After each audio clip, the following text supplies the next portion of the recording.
Ребята, всем привет! Сегодня 21 сентября 2023 года. Мы вместе с Lisette, как я и говорил в прошлом видео, отправляемся в нашу первую поездку, путешествие по России. У нас по плану Москва и Санкт-Петербург. Сейчас мы находимся в Курске, в моем родном городе. Время 8:50 примерно. Через 20 минут у нас посадка. Едем до Москвы на «Ласточке». Билет стоит 3000 рублей на двоих, 5,5 часов. Выезжаем. В общем, все буду по ходу рассказывать. Увидимся в Москве.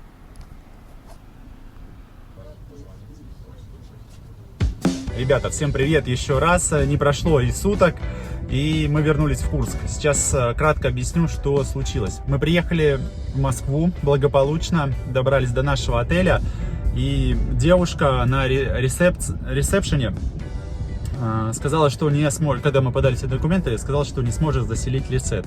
Я спросил, почему. Девушка говорит, что сказала, что нужна регистрация в России, Lisette. Она спросила про регистрацию, сначала миграционную карточку. Мы показали, ее выдают в тот момент, когда вы прилетаете, проходите миграционный контроль в аэропорту. Миграционная карточка у нас есть, а регистрации нет. Ее нужно делать практически для всех иностранцев в течение недели, в течение 7 дней нужно сделать регистрацию для практически всех иностранцев. У Lisette ее, конечно же, не оказалось, я лично не знал, я не читал эту информацию, посмотрел, что не нужны визы, и все. И Lisette тоже не посмотрела. Нам пришлось вернуться, мы сразу же купили билеты в этот же момент, успели на «Ласточку», вернулись обратно в Курск и на следующий день сделали регистрацию. Там ничего сложного нет, заплатили штраф. Иначе Lisette, в принципе, она была как нелегал здесь. Получается, ее могли просто-напросто депортировать.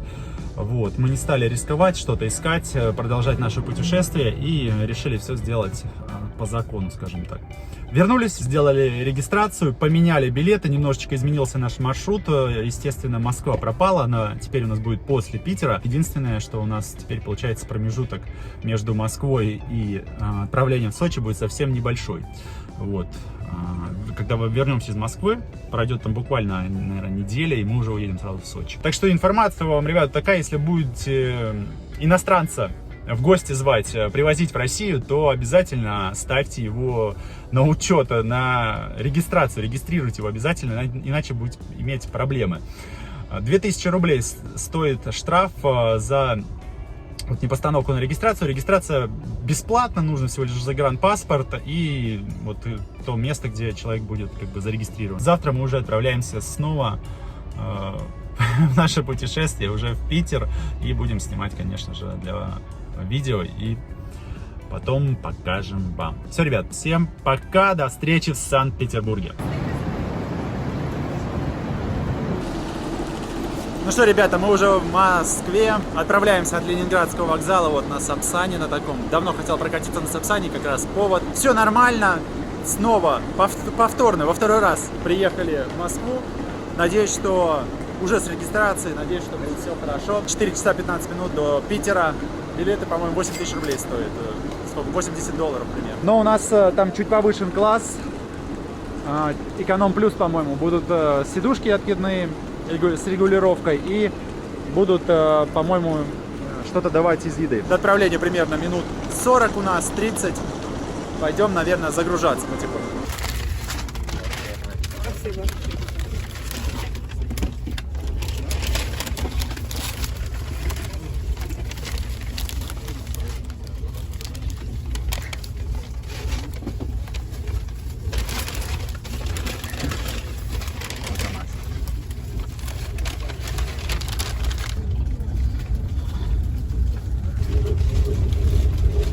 Да-да, я слушаю. Пропал голос ваш.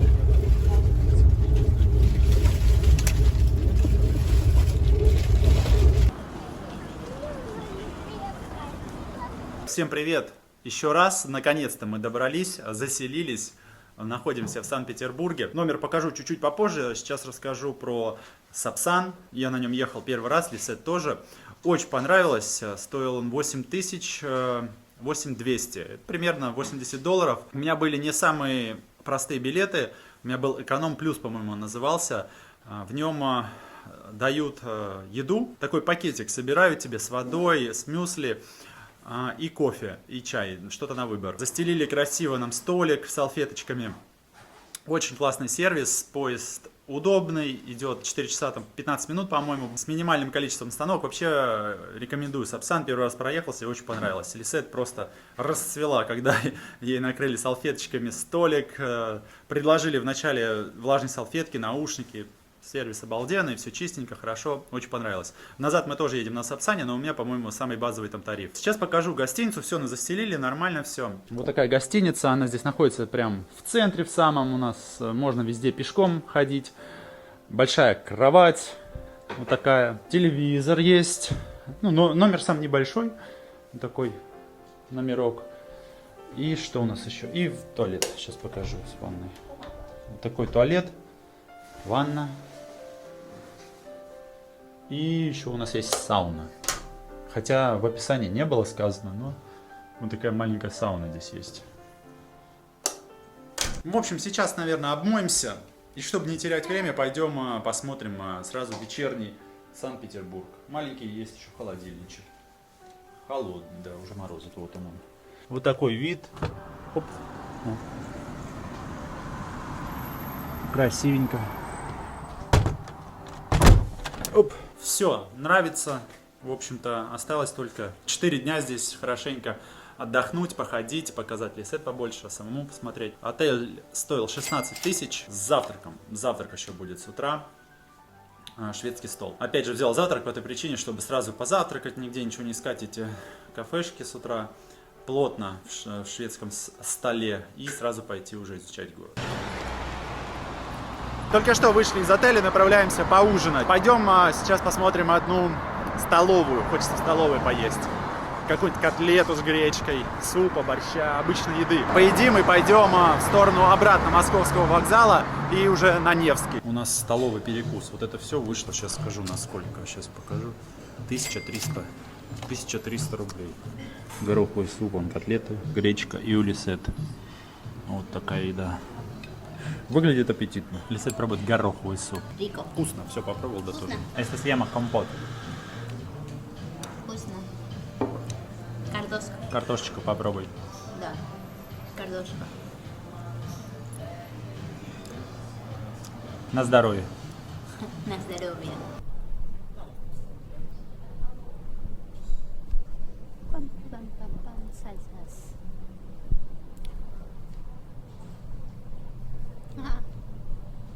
Rico. Сейчас подходим к метро Восстание станции. Лисет смотрит, не видит, что это метро, спрашивает, что это за музей. Одна из самых красивых, наверное, самая красивая станция метро в Питере. Зашли в магазинчик, Лисет увидела. Она очень любит вот эти вот всякие мармеладины. А здесь для нее прям рай. Сейчас она вот себе что-то возьмет. Есть еще какое-то мороженое, то ли, не знаю, китайское. Корейское. А, вот это лапша, которую мне как раз подарили. Из Кирова. Читос, другой. Принглс. Прикольно. Пробуем корейское мороженое с зеленым чаем и какой-то начинкой. Типа джема. 290 рублей стоит. Просто мороженое со вкусом зеленого чая. Ну, я бы второй раз не купил.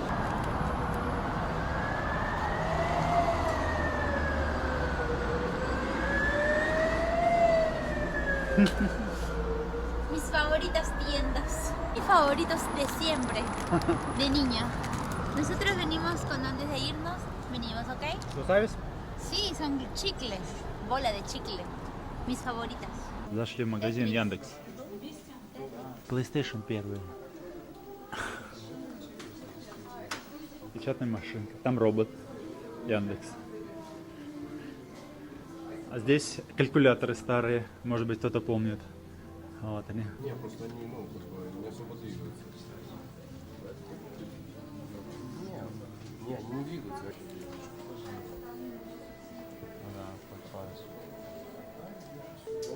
О, Need for Speed 2. Вот с него я начинал играть как раз Need for Speed. Ой, вообще обалденно. Да.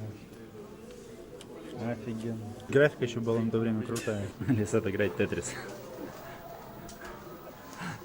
Магазин купцов Елисеевых. 1902 год. Санкт-Петербург. Красивый магазин. Фантастика.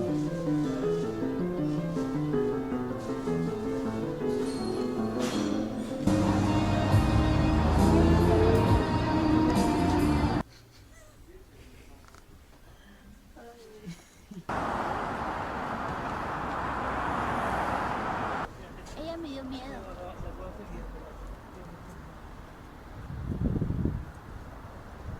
Возвращаемся в отель. Сейчас время где-то 11:30. Выспимся и завтра пойдем уже гулять. Hasta mañana. До завтра. До завтра. Мы на завтраке. Смотрите, что здесь есть. Немножко пробегусь сейчас. Яйца вот надо сейчас взять. Лисет себе набирает фрукты. Лисет покито. Смотрите, о, здесь есть хлопья еще. Это пирожное печенье. Там каша. По-моему, из овсянки. Ой, здесь еще что-то есть.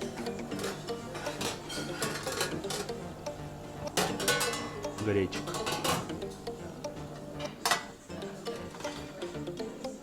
Омлет овсяный. И лисет колбаски. Любимые колбаски. De papola es más rico. Все, ребят, едим и идем гулять. Всем доброе утро еще раз. Вот Лисет. Мы позавтракали, идем сейчас в Эрмитаж. Я смотрю, там нет очередей, попробуем купить сразу билет. Очень много расписаний, тем более сегодня во вторник он до 8 работает. Немножечко улиц Питера, пробочки. Сегодня вторник, плюс 14 градусов сейчас.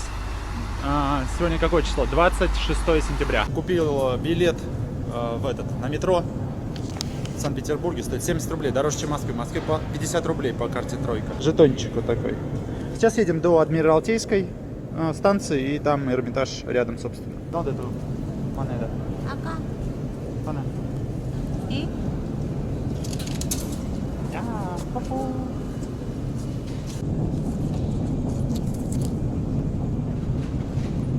Вот такая станция метро Восстание.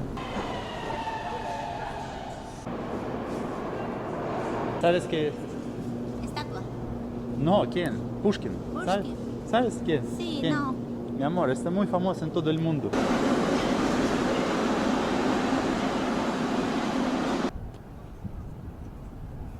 Планы наши поменялись прямо вот по ходу. Доехали пока до сюда, до Адмиралтейской. Я посмотрел на небо, смотрю, что сегодня хорошая погода. Для Питера это замечательный день, и мы решили поехать сразу в Петергоф, чтобы не терять времени, потому что я на завтра уже забронировал другую экскурсию, и там у нас не совсем получается, потому что на Петергоф надо полдня, как минимум. Уже купили Метеор, ждем отправления, через 40 минут на Метеоре отправляемся в Петергоф, походим сегодня там, возвращаемся, и как раз у нас завтра, наверное, будет Эрмитаж. Потому что в Эрмитаж, ну, там попроще. Билетов полно, стоит 500 рублей билет. И я решил вот так сделать, поступить в сегодняшний Петергоф. Замечательная погода, правда прохладненько, ветер не очень большой. Лисет тут делает фоточки, видео записываем. Народ, туристов, ну, не так много, но есть. Надеюсь, ей понравится. В Петергофе единственное, по-моему, там фонтаны отключили. В прошлые выходные было закрытие, большое шоу. На закрытие делали. И, по-моему, фонтаны выключили. Ну, посмотрим. Ждем отправления, 5 минут осталось. Так выглядит бизнес-класс на Метеоре. ¿Todo bien? Sí, amorcito. Feliz. Принесли капучино. Петербург В бизнес-классе. уникальный Шоколадки. город, статуи, не имеющие аналогов в мире. В Петергофе агавы растут, обалдеть. Как в Мексике.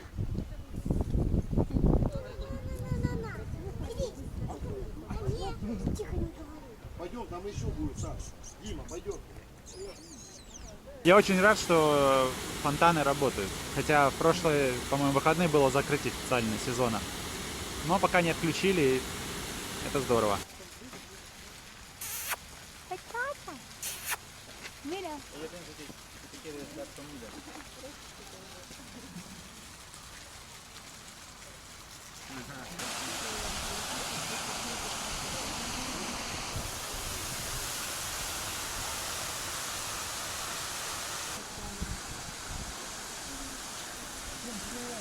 Дворец Марли. Здесь жила дочь Петра Первого. Вот такой домик скромный. Лавровый лист растет. Лавра. Лаурель. Лаурель. ¿Sí? Sí, laurel. Un poquito. Mira así. Да.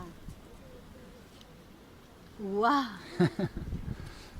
Вот такой домик. Здесь хранятся вещи некоторые Петра Первого. Туда тоже, по-моему, можно зайти. Но, наверное, есть оплата. Заканчиваем прогулку в эту сторону этим садом с розами. Мне он очень нравится. Здесь такой запах еще роз. Обалденный. Вот эта розочка пионная очень пахнет вкусно.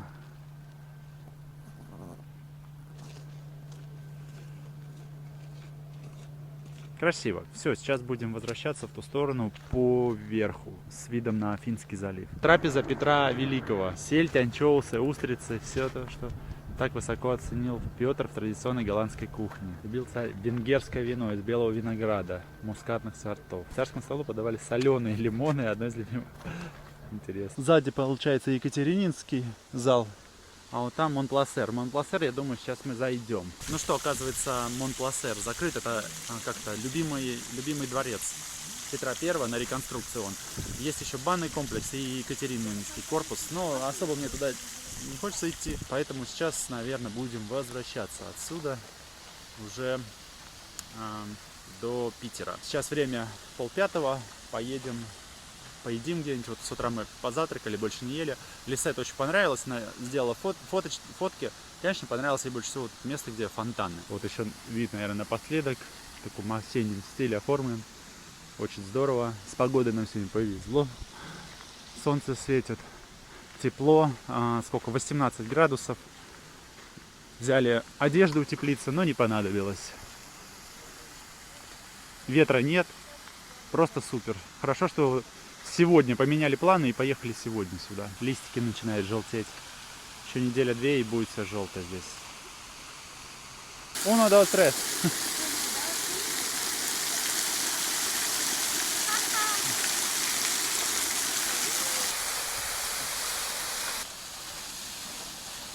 Мы вышли в город, идем на остановку. Нам сказали по прямой все время.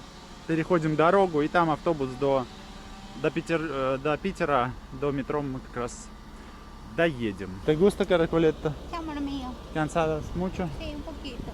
Poquito? Pero todo hermoso. Красиво. Красиво. Да. Мы уже в центре, на Невском, доехали за 130 рублей от, получается, Петергофа до центра. Туда у нас было, это 130 рублей, это $1,5 примерно. Туда мы ехали на Метеоре, напомню, за 3700, не помню сколько, сейчас посмотрю, 3700 это 40 долларов. Сюда за 1,5 обратно вернулись. Можно точно так же доехать в Петергоф на маршрутке, получится $1,5. Ну, я вот решил Лисет показать Метеор. Особо там ничего интересного нет, я бы, конечно, второй раз не поехал, но для нее, ей, думаю, понравилось. Сейчас зашли в кафе, потому что мы только завтракали. Сейчас у нас уже ужин, время 7 часов вечера. Ресторан называется, прям на Невском здесь, Карловы пивовары, вот так.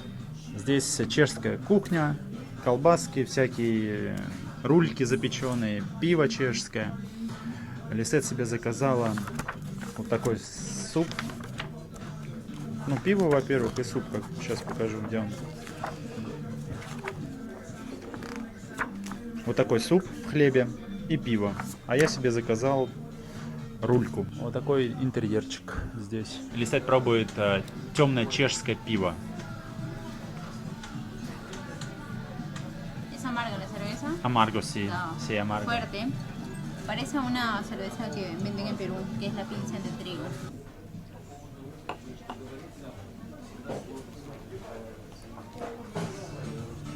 Спасибо.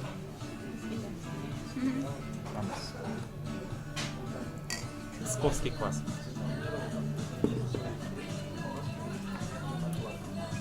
Офигеть, вкусный какой. Девушка меня предупредила, что он 1% алкоголя в нем. Очень вкусный. Ребята, ну вот нам принесли нашу еду сейчас. Лисет откроет свой пирожок. И это рулька. Ага. Вот такой суп. И у меня рулька в медовом соусе. Ей принесли перчик.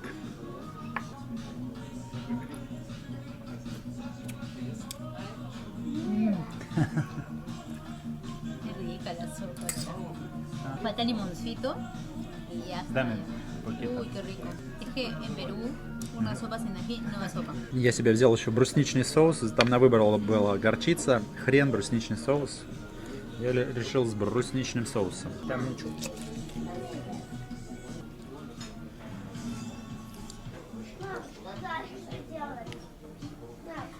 Нереально вкусно. Она протушена очень сильно, очень мягкая. Вообще великолепно. С капусткой. Сейчас попробуем капусту. Моченая капуста, сладковатая такая. Прям с рулькой. Окунаешь.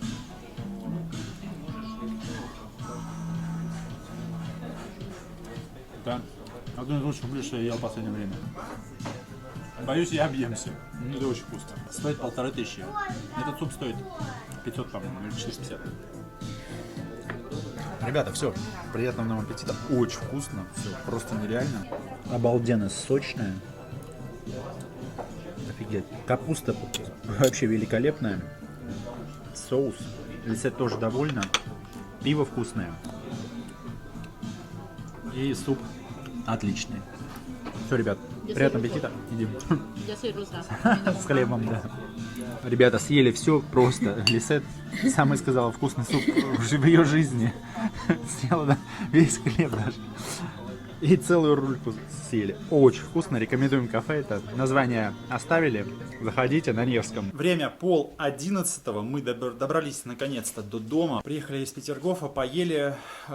Когда вот я снимал из ресторана, видео очень вкусно, рекомендую. И потом пошли в супермаркет. Лисет нужно было шампунь, кондиционер купить у нее нет. И там какую-то маску покупали еще.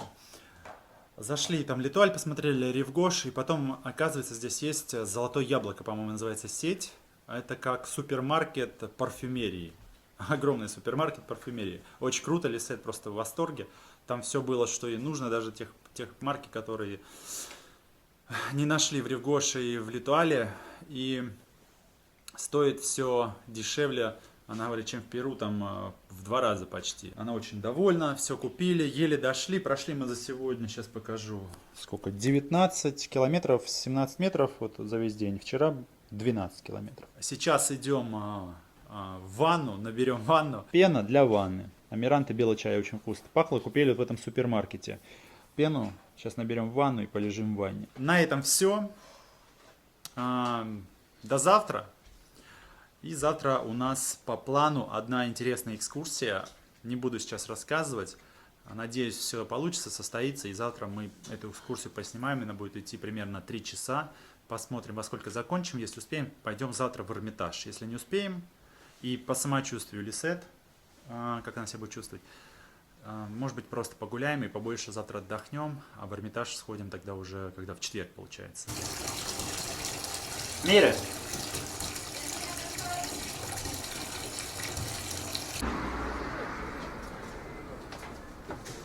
На начало года около 67 тысяч криминалов было официально зарегистрировано только в центре города.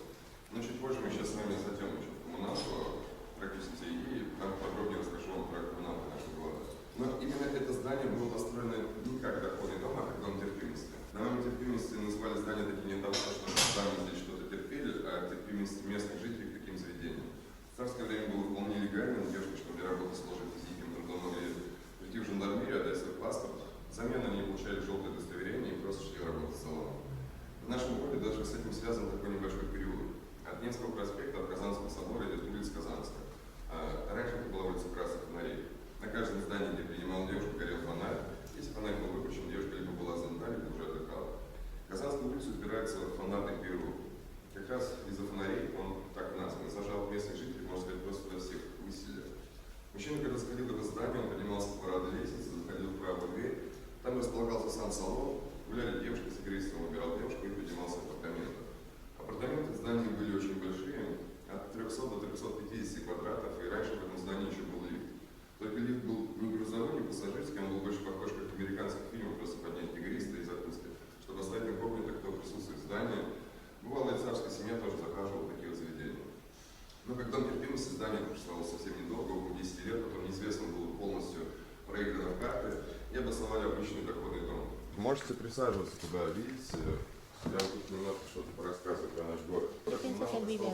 Если в других городах России к вам просто приходят домой и говорят, то, что ваш дом сносит, вам даже жилье где-то очень далеко, в нашем городе все это культурное наследство и сносить ничего не имеет права. Люди могут предложить куда-то переехать, обычно это из центра на окраину, никто не хочет этого делать, все хотят жить в центре, и все больше с надеждой, что когда-то смогут позволить себе выкупить всю такую коммуналку и будут обладателем полноценной квартиры в центре города. Правда, это очень сложно сделать, но когда коммуналка превращается в квартиру, цена за каждый квадратный метр растет с геометрической прогрессией. Но чуть позже еще окажемся на такой назлаченной улице города, на улице Рубинштейна, и там есть Толстовский дом. Вот в этом доме находится одна из самых длинных коммуналок в городе, только длина коммуналки 680 метров. Это как общежитие коридорного типа. Просто идете по длинному коридору и в разные стороны комнаты. В годы блокады люди закладывали камины, превращая их в печи, считали просто то, что от печи больше тепла, чем от камина. Раньше еще было зеркало утеряно.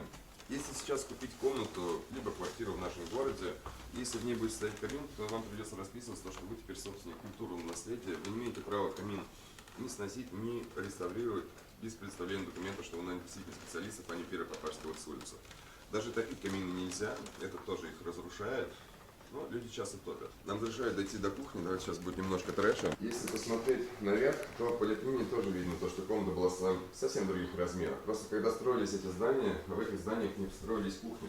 Были только столовые, где люди принимали пищу, заказывали еду на дом, либо ходили по заведениям. Дома никто не готовил. И пришли сейчас к такому, отделяя часть комнаты, у каждого есть кусочек места, где можно приготовить, плита. Холодильники в основном все стоят в комнатах, чтобы никто не подворовал еду. Еще когда строились эти здания, в этих зданиях не продумывались ванные комнаты. Все ходили в общественные бани и думали, что будет так всегда. И не всегда в коммуналках под ванной отделяют еще часть комнаты. Бывает и такое, можно зайти в Питере где-то в коммуналку на кухню, а в углу будет стоять душевая кабина. Кто-то может мыться, кто-то готовить, это вполне нормально для нашего города. И все коммуналки в нашем городе, они выглядят одинаково. Примерно так. Если все места общего пользования в убитом состоянии, если где-то есть ремонт, то он застрял где-то в конце 80-х, в начале 90-х, ну и все везде захламлено. Если хотите трэша, зайдите на Авито, посмотрите комнаты на длительную аренду, посмотрите пару объявлений, сходите, вы увидите, в каком это еще чистая комната, вы увидите, в каком страшном убитом состоянии все коммуналки в нашем городе. Здесь сейчас люди сидят на подоконнике.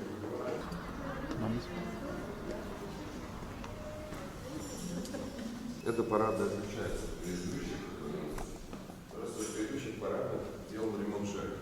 В этом парадах делал ремонт человека. Все это здание принадлежит одной женщине. Она создает эту коммерцию. Мы специалисты, чтобы сделали здесь ремонт, ну и всегда следить за чистотой парада. Еще здание повезло тем, что после революции здесь была детская музыкальная школа, и дети, по сути, особо ничего не нарушили. Купол был выше Зимнего дворца, с ним когда решили снять купол, и пришлось доказывать, что это всего лишь элемент декора, так строить можно, и в царе никто не живет. Он еще пошел на хитрость, он подделал документы, якобы купол несущий конструкцию здания, если брать купол, то здание работает. После этого разрешили оставить купол. Теперь, гуляя по городу, на некоторых зданиях можно увидеть купола. Чем больше и краше был купол, тем считался более представительный доходный дом. Ну просто дороже стоили квартиры в таком доходном доме. Ну, а позже еще ввели налог на купола, как налог на роскошь. На этом здании нет угла. Угол как будто кто-то обрубил просто. На этом здании угол скругленный. Помните, показывал, где сидел Достоевский последние свои годы. На здании тоже нет угла. У нас очень много в городе зданий, на которых нет углов. Как думаете, почему так строили? Ведь земля была безумно дорогой. А кусочек очень дорогой земли, это нужно обратно подарить городу. Площадь, по сути, уменьшается. Какой же смысл убирать из здания угол? Попробуем догадаться, пока идем. Это пятый угол. В этот пятый угол ставилось либо окно, либо балкончик. Комната становилась интереснее, стоила намного дороже. Что не делалось, много что делалось в каких-то доходных домах просто с одной целью, чтобы поднять стоимость проживания в таком доходном доме. Квартиры никогда не продавались, и столько нас сдавались на это.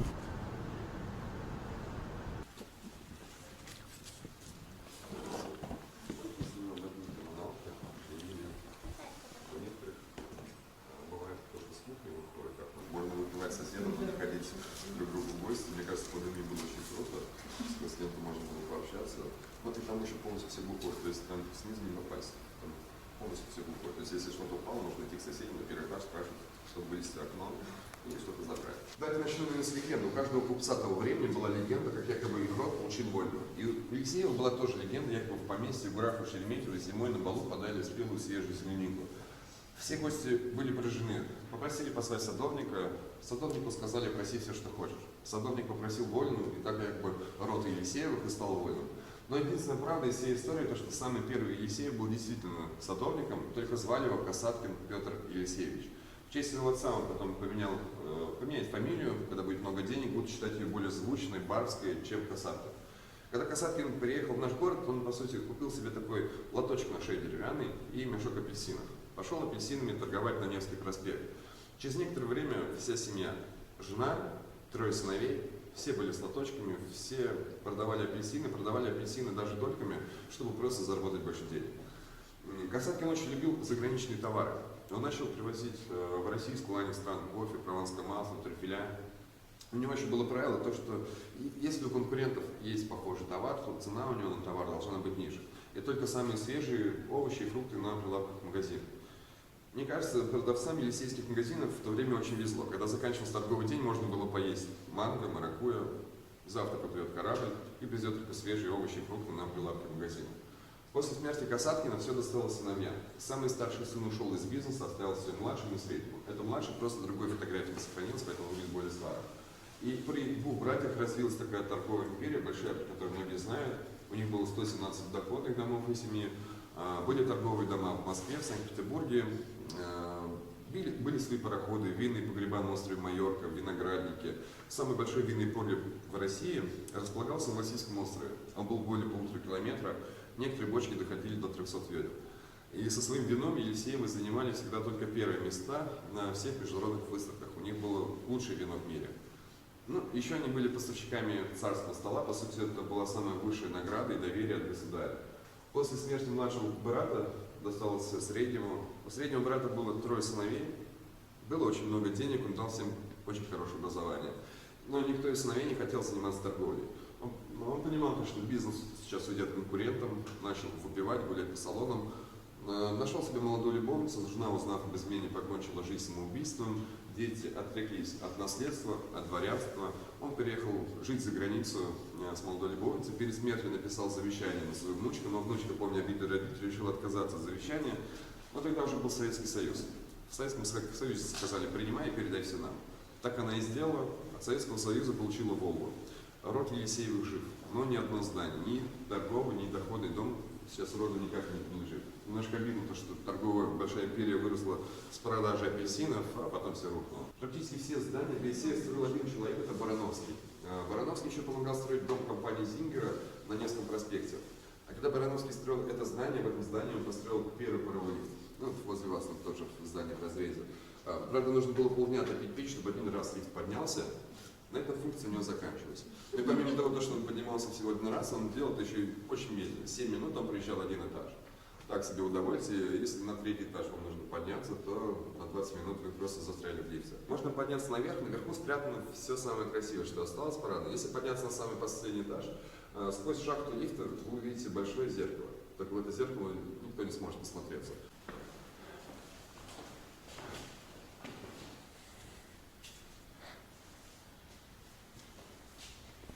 Прям никакого личного пространства получается.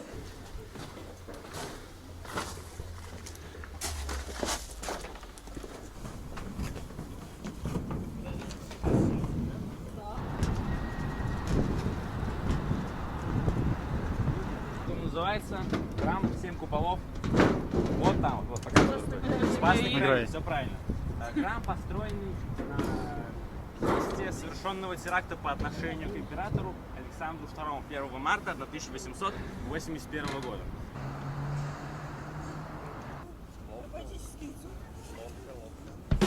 Прогуливаемся по Невскому. Сейчас время где-то около 4 часов дня. Закончилась у нас экскурсия, которая длилась 3 часа. Вы видели, это была экскурсия по парадным подъездам, коммуналке и на крышах немного. Особо каких-то больших впечатлений я не получил. По крышам я ожидал, честно говоря, большего. По подъездам еще более-менее было что-то интересное. Но не впечатлен. Это стоило 4000 на двоих. Не знаю даже, двойственные остались впечатления от экскурсии. Я немножечко, не то чтобы расстроен, но как-то не удовлетворен, можно сказать.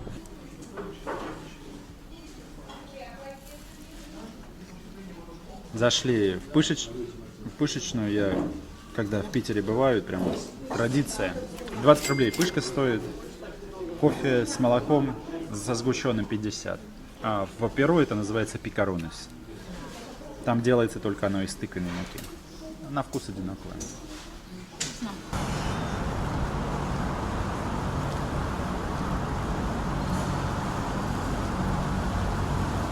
Хотел сейчас купить билеты в Эрмитаж на завтра, но мне сказали, что они продаются только вот в кассах здесь, в самом комплексе, только день в день, то есть сегодня, на сегодня продают. А так можно купить на сайте. Я спросил, есть ли места, ну, то есть свободно, если прийти, вот, допустим, там к 11. Она говорит, девушка сказала в кассе, что места есть, только заранее нужно было бронировать с экскурсиями, которые. А так, если сам решил погулять, то свободно.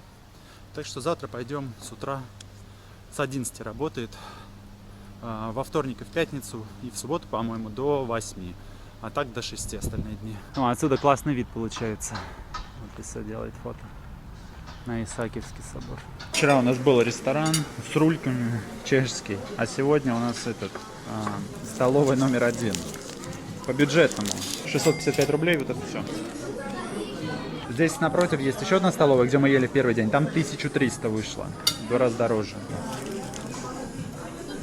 Итак, всем привет еще раз.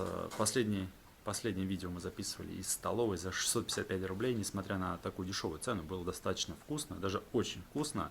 Лисет понравилось, и мне понравилось. Это даже в 2 раза дешевле, получается дешевле, чем мы первый раз ели в столовой. Так что рекомендую. Это прямо напротив вокзала. Получается, это столовая. Сейчас у нас время около 11 часов, без 10-11, наверное, мы выходим для того, чтобы посмотреть на разведение мостов. Поедем, наверное, на Дворцовому мосту, посмотрим на разведение. В 1:10 начинается разведение моста. В интернете есть время, когда они их разводят. И после этого поедем уже домой. Так что до встречи на мосту.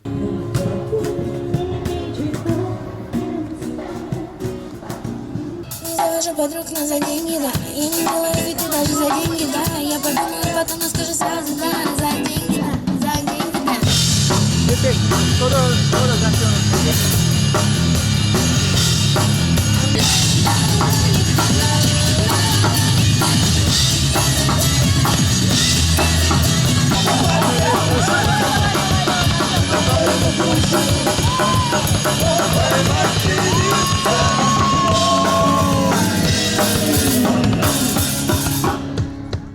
Ну что, ждем открытия мостов, разведения мостов.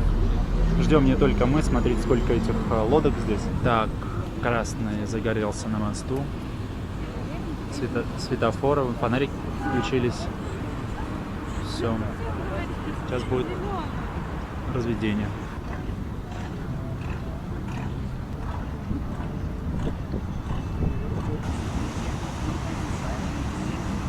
Ну вот, наверное, и все. Быстро достаточно. Минуты 3. Ребята подошли к Троицкому мосту. Вот так он выглядит. Здесь лишь один пролет. Дворцовый, конечно, поинтереснее смотрится. Все, мы сейчас поворачиваем направо и уходим к отелю. Прогуляемся, насколько хватит Лисет. Если что, возьмем такси. Время 1:30 где-то. Очень понравилось. И Лисет, мне это густо? Cuando puentes. Se abrió. Abre. Ага. Да, красиво. Красиво. И мне понравилось. Очень классно. Прям рекомендую. Хорошо. Больше, чем сегодняшняя экскурсия. Даже по крышам, по этим всем делам, по подъездам. Прям замечательно. 5 минут посмотреть на вот это зрелище. Vamos a casa. Vamos a casa. ¿Tienes frío, no? Sí, hace frío. Poquito. Avísame.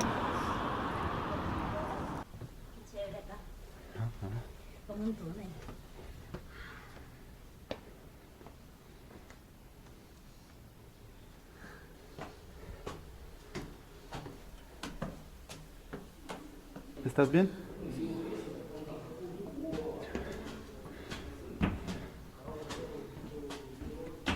Última escalera.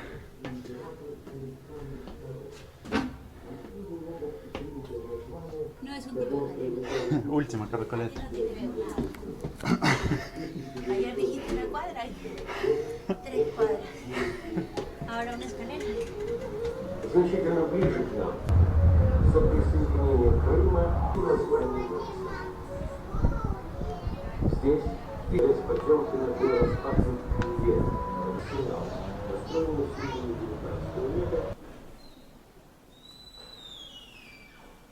Ребята, всем привет! Сегодня у нас завершающий день в Петербурге. Мы его решили начать с осмотра города, со смотровой площадки в Смольном соборе. Смольный собор легко найти. Здесь одна из лучших площадок, особенно на закате. 200 рублей пожертвования. Поднимаетесь, 16 ступеней, винтовая лестница. И замечательный вид открывается перед вами на весь город с разных сторон. Сейчас мы едем в Эрмитаж.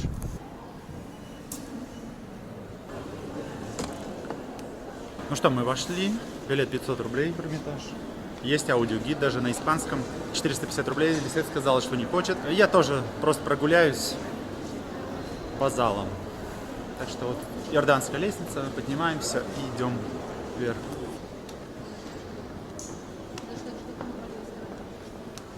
Вон там скульптура Екатерины II. В принципе, с чего все и началось, да? Она начала собирать коллекцию. Красиво очень.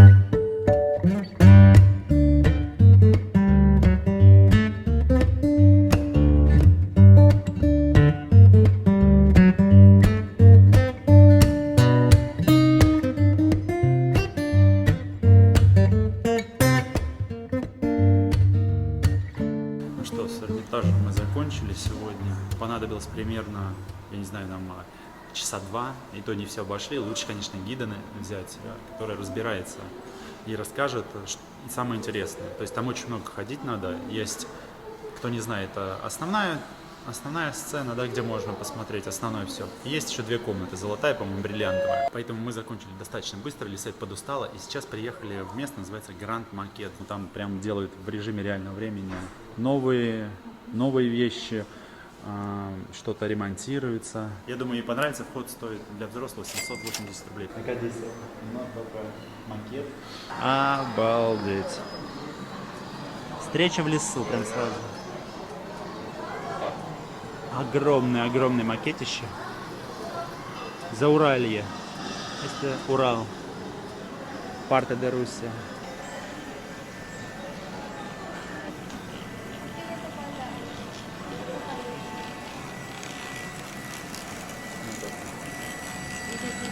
Нашел здесь Курск.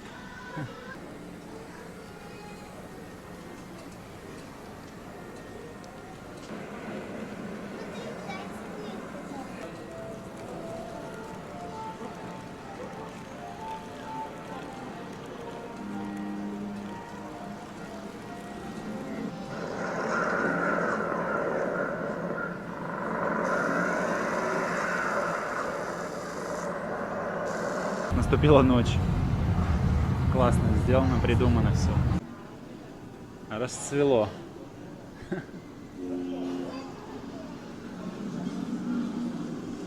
Монетка на счастье.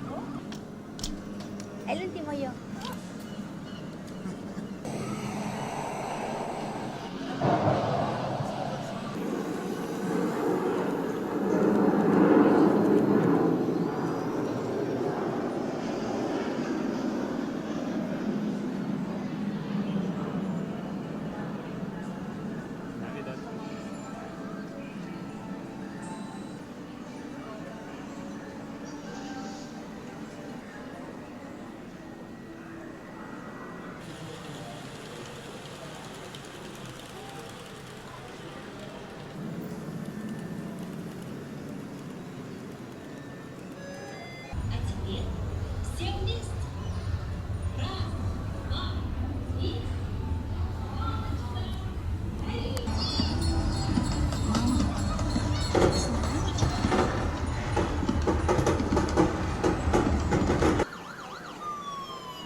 ¿Sí? Ага. Wow.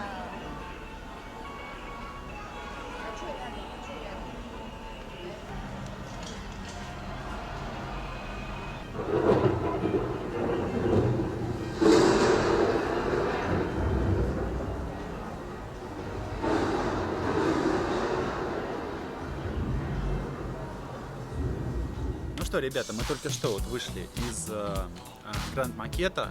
Очень понравилось, Лисет прям в восторге. Красиво, lindo, innovador. Me encantó. Мне тоже очень понравилось, она прям наделала очень много видео. Я не знаю, сколько мы походили, час, может быть, чуть больше. Есть кафе здесь тоже, набирайте на поднос. Еда, цены, в принципе, нормальные.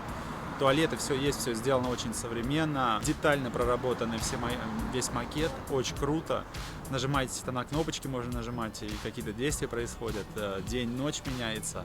Достаточно большой макет, все очень круто, очень понравилось. Особенно понравится детям, если вы с детьми. Так что самые классные впечатления остались от этого места. Все, мы сейчас возвращаемся, поедем к нам на площадь Восстания, поедим там. Опять же, в этой же столовке. Она, кстати, 24 часа работает, столовая номер 1 здесь, очень удобно. И цены хорошие. И пойдем потом отдыхать. Очень устали, особенно ноги. И Лисет устала сильно. Пойдем отдыхать, собирать чемоданы. И завтра в 9 утра у нас уже поезд в Москву.